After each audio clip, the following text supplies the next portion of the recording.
초대교회의 지도자들이 죽음에 이르는 혹은 지옥에 이르는 7가지 대죄라는 목록을 만든 것이 있습니다. 한번 확인해 볼까요? 어떤 것이 죽음의 지옥에 이르는 7가지 죄인지 목록이 혹시 뜨나요?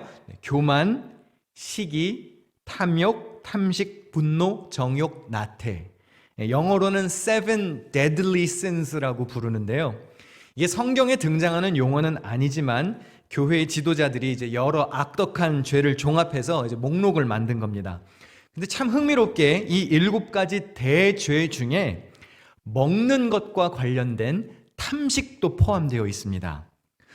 먹는 게 뭐가 그렇게 죽을 죄인가요, 목사님? 하실 수도 있어요. 그러나 그만큼 우리 삶에 먹는 게 큰 비중을 차지하고 있다는 뜻이겠죠.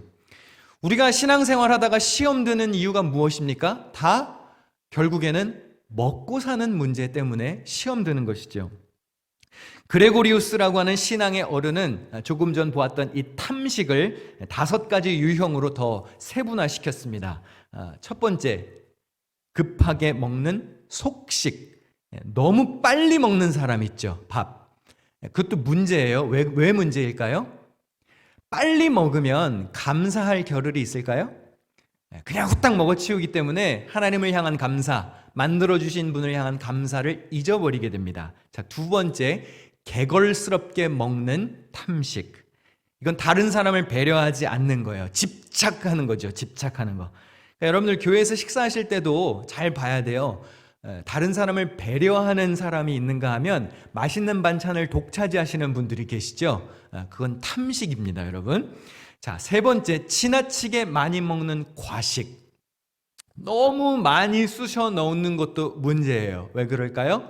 이 초대교회의 어른들이 등 따숩고 배부르면 음란과 정욕에 빠지기 쉽다라고 여겼다고 해요. 그러니까 너무 많이 집어넣지 마십시오. 위가 힘듭니다. 4번째, 오늘날 대두되는 탐식입니다. 까다롭게 먹는 미식. 음식 까다로운 분들 있으시죠? 그런 분들하고 식사하면 편하세요? 같이 밥 먹고 싶지가 않아요. 식당 가면은 이건 뭐 이래서 틀렸고 이건 너무 짜고 이건 여기다 이걸 너무 많이 넣었고 플레이팅을 왜 이런 식으로 해가지고 그럼 피곤해. 그냥 차라리 내가 돈을 낼 테니까 그냥 딴 데 가서 혼자 먹고 싶어요. 까다롭게 먹는 것의 문제가 뭘까요? 감사가 없어요. 감사가. 이건 이래서 틀렸고 저건 저래서 틀렸고 이건 짜고 이건 다 틀려먹고 그럼 본인이 해 드셔야지 어떻게 하겠습니까? 그렇죠? 자, 마지막 5번째, 사치스럽게 먹는 호식이 있습니다. 호식. 너무 좋은 것만 먹으려는 분들 있죠. 비싼 것만 찾는 분들. 그것도 별로 바람직하지는 않습니다. 여러분에게 한번 여쭙고 싶습니다. 여러분은 여기에 몇 가지나 해당되시나요? 오늘 먹는 얘기를 좀 해보려고 하는데요. 설교 제목도 잘 먹겠습니다라고 정했습니다. 먹는 얘기를 해보려 합니다. 여러분은 가장 좋아하는 음식이 무언가요? 오늘 점심 식사로 어떤 메뉴가 나오면 행복하시겠습니까? 뭘 드시고 싶으세요? 오늘 이 추수감사주일에? 김밥이요? 네. 저는 그렇게 입맛이 까다로운 사람은 아니에요. 이제 제가 맛이 없다 그러면 진짜 맛없는 거예요. 저는 웬만하면 다 잘 먹거든요. 그리고 뭐 식탐이 있거나 뭐 어떤 한 음식에 막 집착을 부리고 막 환장을 하는 그런 사람도 아닙니다. 요새 하도 먹방이 많아서 그런지 막 이제 리액션을 너무 과하게 하는 사람들이 많아진 것 같아요. 그러면서 막 음식하는 유튜버들 이렇게 보면 막 먹으면서 뭐라 그러죠? 막 와 미쳤다 막 이래서 미친 음식은 없는 것 같은데 지금까지 살면서 보니까 다 거기서 거기 아닌가요? 여러분들이 결국엔 다 아는 맛이잖아요. 그렇죠? 저는 그렇게 식탐이 있는 사람이라고 생각하지는 않는데 물론 좋아하는 음식은 있습니다. 이제 지금부터 읊어드리는 음식들은 제가 언제든지 점심으로 사 먹을 의사가 있는 음식들인데요. 순댓국밥, 된장찌개, 치즈버거, 막국수, 볶음밥 이런 거는 제가 매일 사 먹을 의사가 있는 메뉴들입니다. 여러분 식사하시기 전에 기도하시죠? 기도 다른 나라 사람 이야기인가요? 식사하기 전에 기도하시죠? 기도해야 크리스찬이잖아요. 그렇죠? 근데 여러분이 식사하실 때 내가 좋아하는 음식, 내가 좋아하는 메뉴, 그게 이 세상에 있음으로 인해서 하나님께 감사해 보신 적 있나요? 저는 밥 먹다가 가끔 그렇게 기도합니다. 하나님, 어떻게 세상에 치즈버거라는 게 세상에 존재할 수가 있죠, 하나님? 너무 감사합니다. 여러분, 햄버거에 치즈가 안 들어가는 건 햄버거가 아니거든요. 패티가 치킨인 거는 햄버거가 아니에요. 그건 그냥 치킨 요리죠.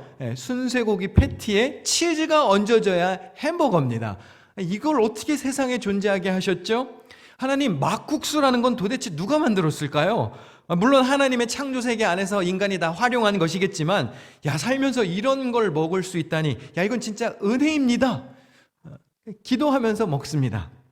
맛있는 음식, 좋아하는 음식을 먹으면서 그 음식이 세상에 존재하게 해주신 하나님께 감사해야 합니다. 혹시 지금까지 식사기도 안 하셨던 분들은 오늘부터 밥 먹을 때 그렇게 기도하시기 바랍니다. 하나님, 어떻게 이런 걸 세상에 존재하게 하셨나요? 기도하셔야 됩니다. 우리 창세기 1장 29절을 같이 한번 읽겠습니다. 시작. 하나님이 이르시되 내가 온 지면에 씨 맺는 모든 채소와 씨 가진 열매 맺는 모든 나무를 너희에게 주노니 너희의 먹을거리가 되리라. 아멘. 먹을 걸 누가 주셨습니까? 하나님이 주셨어요. 그 하나님께 감사하다고, 잘 먹겠다고 인사하는 것은 마땅한 도리입니다. 물론 하나님께 감사해야 되는 것은 당연하고, 그것을 만들어주신 분께도 감사를 표하는 것이 예의이겠죠. 여러분, 오늘 아침 식사하셨습니까?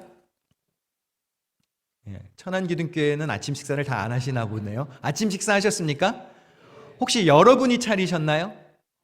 네, 그럼 어떻게 해야 될까요? 누군가 수고했겠죠. 그럼 수고하고 헌신한 분에게 뭐라고 하면 좋을까요? 감사합니다. 고생하셨습니다. 어떻게 그렇게 잘 만드시나요? 그런 감사와 칭찬을 해드려야 하겠죠. 제가 시골에서 한 4년 6개월 정도 단독 목회를 했다고 말씀드린 적이 있는데요. 저는 도시에서 한평생을 살았기 때문에 시골로 내려가기 전까지는 그 농사에 대해서 아무것도 몰랐습니다. 그러니까 제 눈에는 모든 식물들이 다 똑같아 보여요. 그런데 어른들이 이거는 무슨 풀이고 이것은 무슨 나물이고 그런 거 얘기할 때 저는 너무 신기해요. 제 눈엔 다 잡초거든요. 저는 심지어 깻잎이 깨의 이파리라는 거를 시골 가서 알았어요. 29살에. 왜 웃으시죠? 여러분, 깻잎이 깨의 이파리라는 걸 아셨어요? 어떻게 아셨지? 저는 그게 고유명사인 줄 알았거든요. 깻잎. 그게 깨의 이파리였을 거라고 상상도 못했어요. 볼 기회가 없었던 거죠. 깨라는 걸 본 적도 없고 그 깨에 이파리가 붙어 있는 걸 본 적도 없죠. 그냥 마트 가서 깻잎 이렇게 써 있으니까 샀죠. 한 번은 교회 연로하신 권사님이 교회 앞마당에다가 이제 콩과 옥수수를 심어 놓으셨습니다. 그런데 저는 말씀드렸잖아요. 잡초라고, 제 눈에는 다. 제가 농작물과 잡초를 구분하지 못해서 어느 날 보니까 또 잡초가 자랐네. 제초해야 되겠다. 그래서 풀약을 한 말을 타서 다 뿌렸어요. 그래서 이제 없어지겠지. 다음날 권사님이 오셨습니다. 전도사님, 풀약 줬슈? 다 죽었슈. 몰랐던 거죠. 그게 농작물인지. 제가 시골에서 목회하면서 사람들이 농사 짓는 모습을 매년 이제 가까이에서 지켜볼 수가 있었는데요. 여러분, 이게 농사가 쉬운 게 아니더라고요.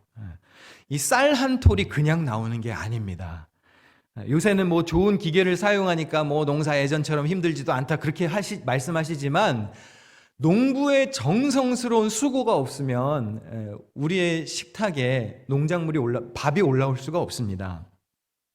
우리가 먹는 밥 한 그릇이 식탁에 올라오려면 하나님이 자연을 움직이셔야 됩니다. 햇빛을 주셔야 하고요, 비를 내려주셔야 하고요, 돌보는 농부의 수고가 있어야 하고, 수학의 손길이 있어야 하고, 유통하는 사람들의 과정이 필요합니다. 여러 사람의 정성과 땀 흘림이 있었기 때문에 우리가 밥을 먹을 수 있는 것입니다. 그러니까 우리가 먹는 것 앞에 늘 감사한 마음으로 식탁을 대해야 합니다. 여러분, 혹시 어렸을 때 식사하시기 전에 혹시 이런 찬양 부른 분 계실지 모르겠습니다. 날마다 우리에게 양식을 주시는 은혜로우신 하나님 참 감사합니다. 저도 밥 먹기 전에 이제 꼭 부모님이 이걸 이제 같이 부르고 식사하게 했거든요. 하나님은 당신이 창조하신 피조물을 먹이시고 보살피시는 분이십니다.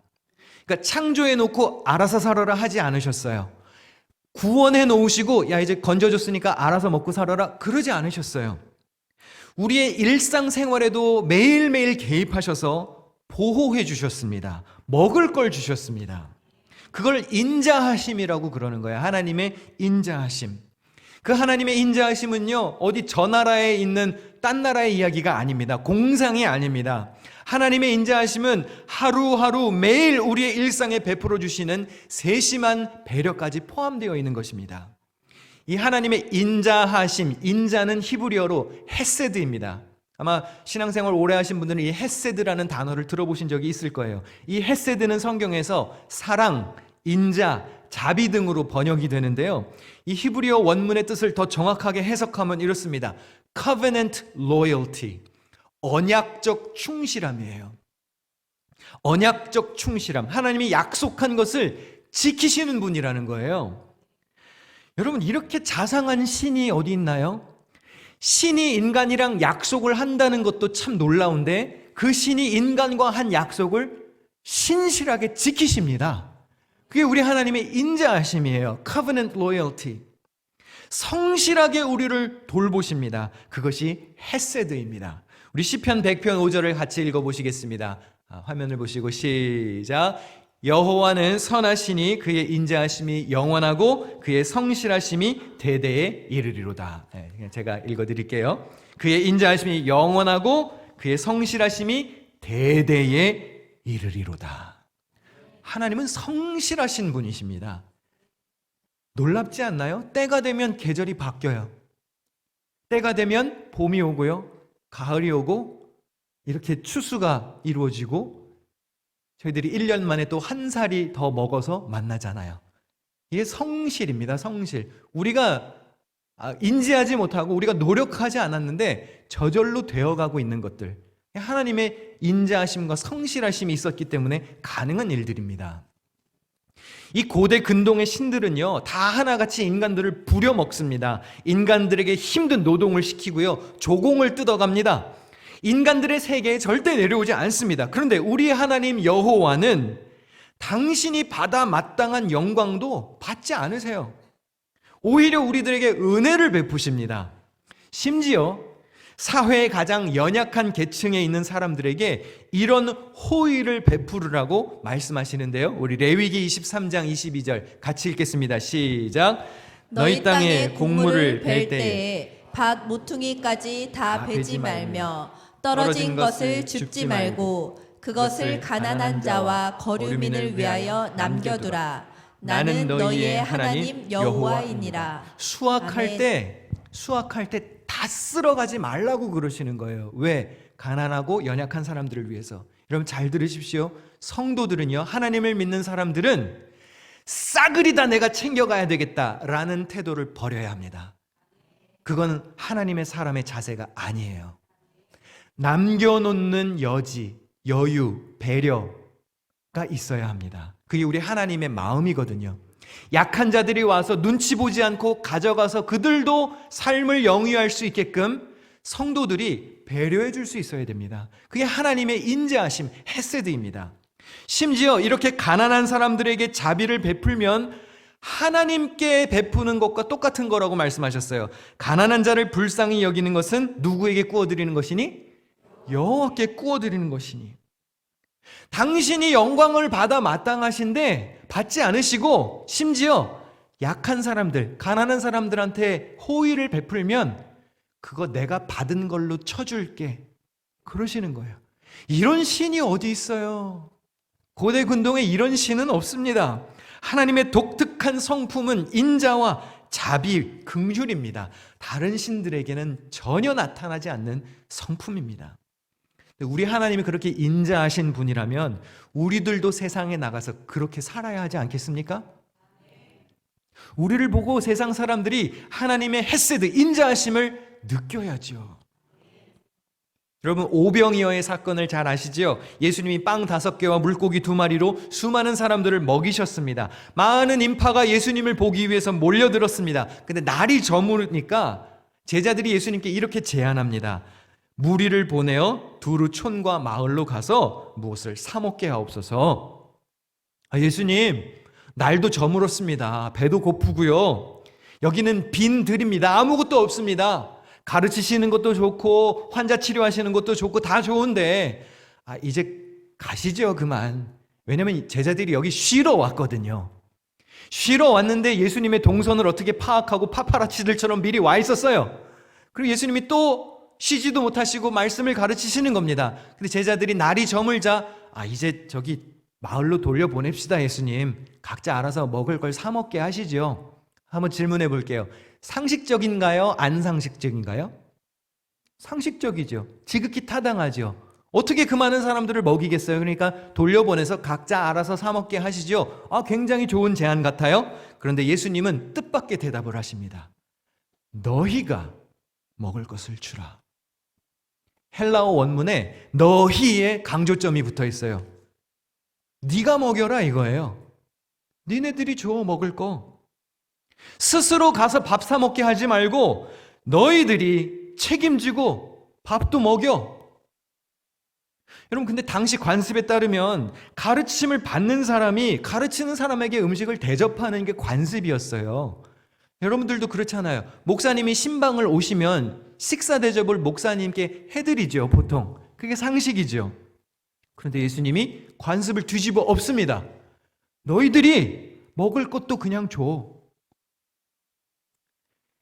자기의 권한마저도 포기하고 대접받아 마땅한 권리를 포기하고 낮아져서 오히려 대접하는 것이 주님의 마음이에요. 그게 우리 주님의 인자하심입니다. 공급자가 되어주고 싶으신 거예요. 세상 사람들의 기준으로 보기에는 내가 식사 대접할 이유가 하나도 없는데, 내가 밥값을 낼 이유가 없는데 하는 것이지만 하나님의 기준으로 봤을 때는 그냥 네가 쏴라 이거예요. 알아, 네가 대접할 이유가 없어. 그런데 네가 밥값 내. 그겁니다. 2008년에 기획재정부에서는 서민의 생활을 안정시키기 위해서 생활 필수품 52개의 품목을 발표한 적이 있는데요. 물가 안정을 기하겠다고 이제 발표한 것인데 2008년에 발표되었던 생활 필수품 목록을 한번 보실까요? 어떤 것들이 있는지. 이게 생활 필수품입니다. 글자가 잘 보이시나요? 자, 쌀, 밀가루, 라면, 빵 쭉쭉쭉 나가는데요. 41번 뭐 있죠? 41번 학원비. 학원비.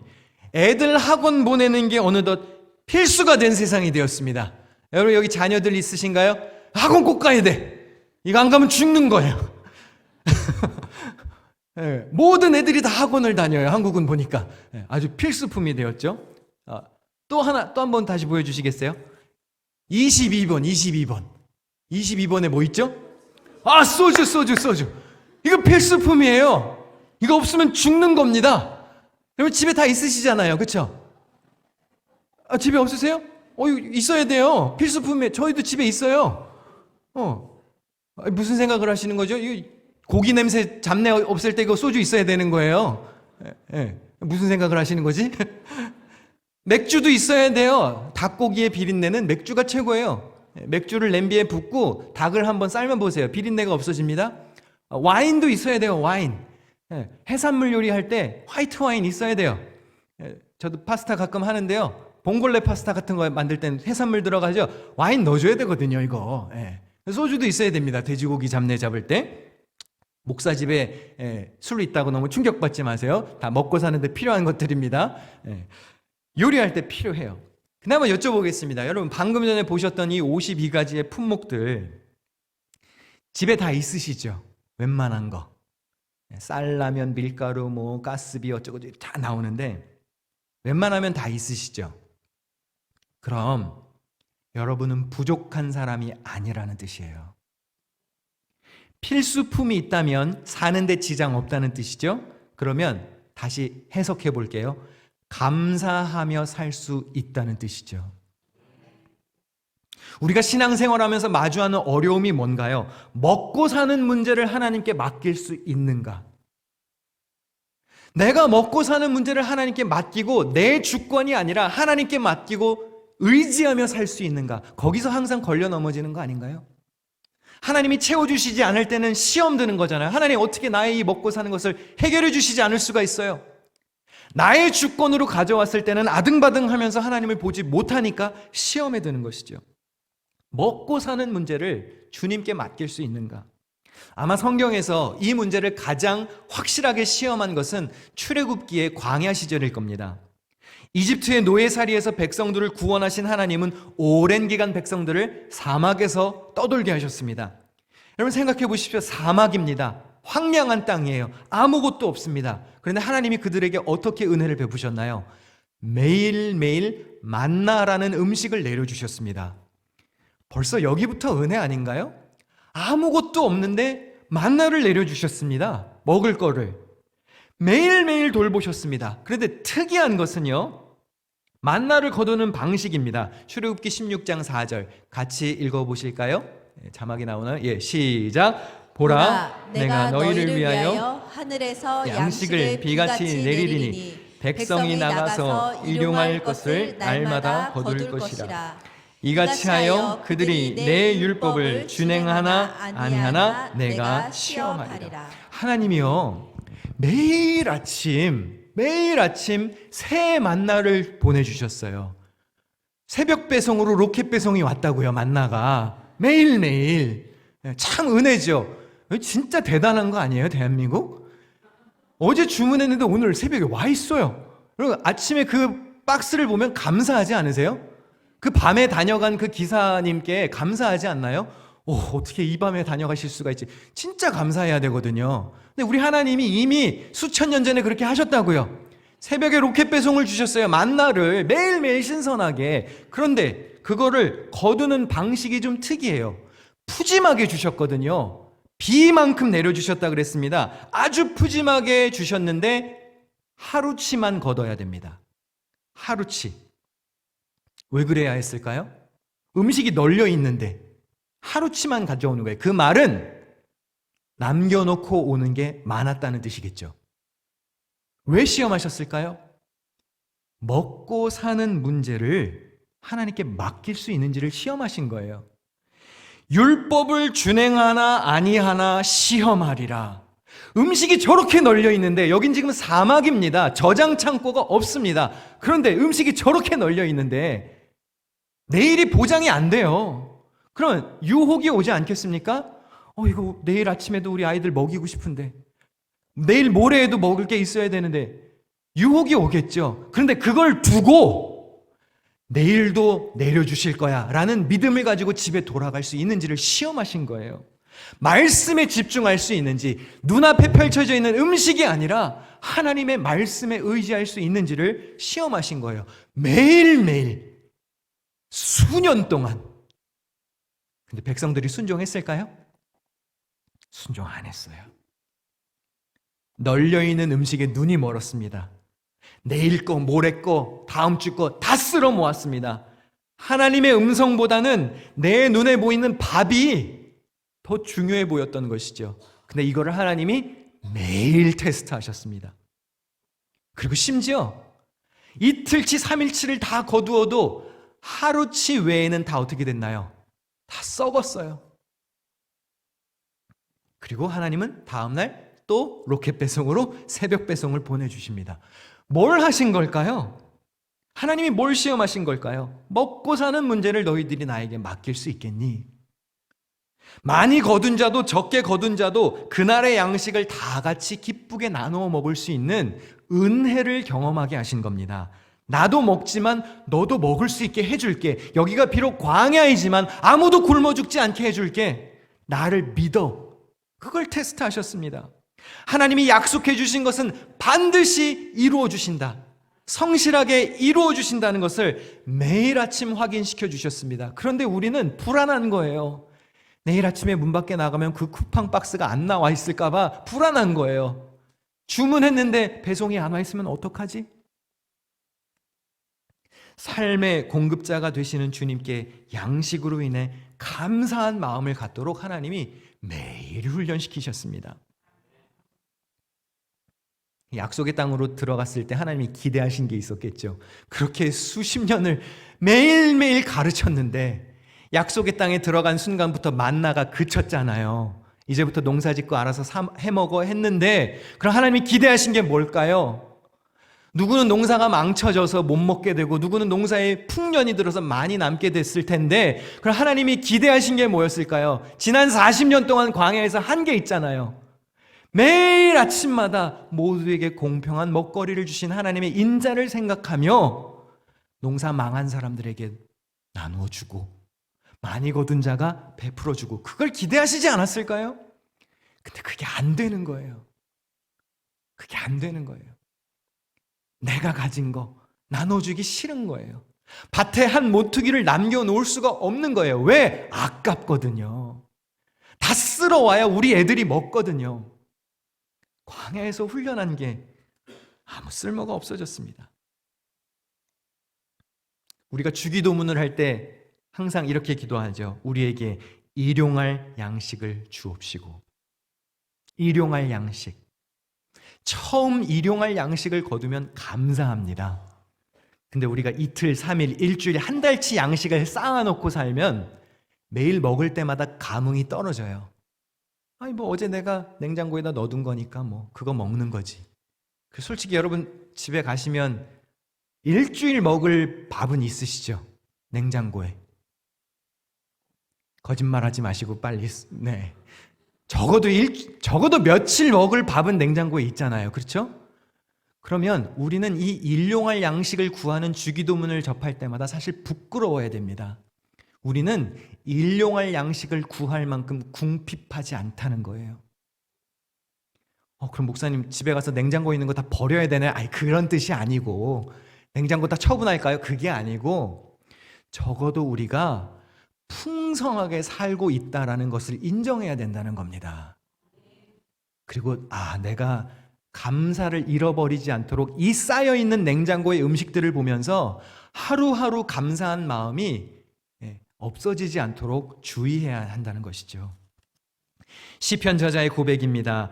감사함으로 여호와께 노래하며 수금으로 하나님께 찬양할지어다. 그가 구름으로 하늘을 덮으시며 땅을 위하여 비를 준비하시며 산에 풀이 자라게 하시며 들짐승과 우는 까마귀 새끼에게 먹을 것을 주시는도다. 하나님은 들짐승과 까마귀들에게까지 먹을 것을 제공해 주시는 분입니다. 하물며 당신의 사랑하는 자녀들에게 먹을 것 주시지 않겠습니까? 오늘 본문 시편 136편은 대표적인 감사시, 찬양시입니다. 하나님이 백성들에게 베풀어 주신 여러 가지 은총들을 인도자가 나열하면 회중들이 화답하는 거예요. 그 인자하심이 영원하미로다. 이렇게 교독하는 찬송시입니다. 이런저런 하나님이 창조물을 감사합니다. 그러면 백성들이 그 인자하심이 영원하미로다. 우리를 구원하신 하나님을 찬양합니다. 그 인자하심이 영원하미로다. 이렇게 서로 주고받는 교독시예요. 그리고 이 시의 마지막 부분에서 제 마음을 아주 강하게 울린 한 구절이 바로 오늘의 본문이었습니다. 우리 오늘 본문을 같이 한번 다시 읽어볼까요? 시작. 모든 육체에게 먹을 것을 주신 이에게 감사하라. 그 인자하심이 영원하미로다. 이 단순한, 이 직설적인, 이 투박한 한 구절. 먹을 것을 주신 이에게 감사하라. 너무 감동스럽지 않나요? 저는 취미가 요리예요. 농담이 아니라 진짜로 요리인데요. 제가 구독하는 유튜브 채널의 대다수가 다 요리 채널입니다. 제가 종종 교인들을 이렇게 초대해서 직접 요리해서 대접할 때도 있어요. 제가 요리하는 몇 가지 이유가 있는데요. 첫째는 제가 생각보다 소질이 있더라고요. 저희 아내가 저를 간 선생이라고 부르는데요. 간을 잘 맞추나 봐요. 두 번째는 설교랑 좀 비슷합니다. 요리가. 재료 선정하고 손질하고 조리하고 플레이팅하고 먹게 하고 정리하고 이게 목회자가 하는 설교랑 요리가 이게 성향에 잘 맞더라고요. 목회자에게 적절한 취미입니다. 세 번째, 예수님도 요리하셨어요. 요한복음 21장에 보니까 생선구이를 해주셨는데요, 제자들에게. 주방에 들어가기 꺼려하는 남자들은 각성하시고 오늘부터 예수를 본받으십시오. 할렐루야. 네 번째는 사랑하는 사람들에게 음식을 해주고 그걸 맛있게 먹는 모습을 지켜보는 건 요리하는 사람만 맛볼 수 있는 기쁨이에요. 그건 안 해본 사람은 몰라. 자, 그리고 마지막으로 목사가 베풀 수 있는 몇 안 되는 섬김 중에 하나더라고요.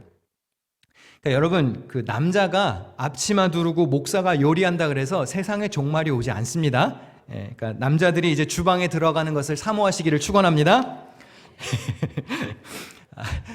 대개 성도들이 목회자들이랑 식사하면 목사님을 사랑하고 아끼는 마음에서 성도들이 대접해 주시잖아요, 보통. 근데 저는 이제 뭐 그게 습관처럼 이게 여겨지지 않게 하기 위해서 오병이어의 가르침을 그냥 새기고 가끔은 나도 그냥 성도들을 대접하면 좋겠다 하는 마음에서 요리를 하는 것이기도 해요. 집에서도 요리를 자주 하는 편인데요. 아이들이랑 아내가 이렇게 맛있게 먹어주는 모습을 보면 참 뿌듯합니다. 아이들이 이제 좋아하는 아빠표 음식들이 몇 개 있거든요. 그래서 뭐 아빠께 제일 맛있어요. 뭐 저희 아내가 뭐 여보 식당에서 사 먹는 것보다 훨씬 낫다 이런 얘기를 할 때 진짜 뿌듯합니다. 물론 그게 예의상 하는 말이라는 거 압니다. 그러나 그게 뿌듯합니다. 어깨에 힘이 나요.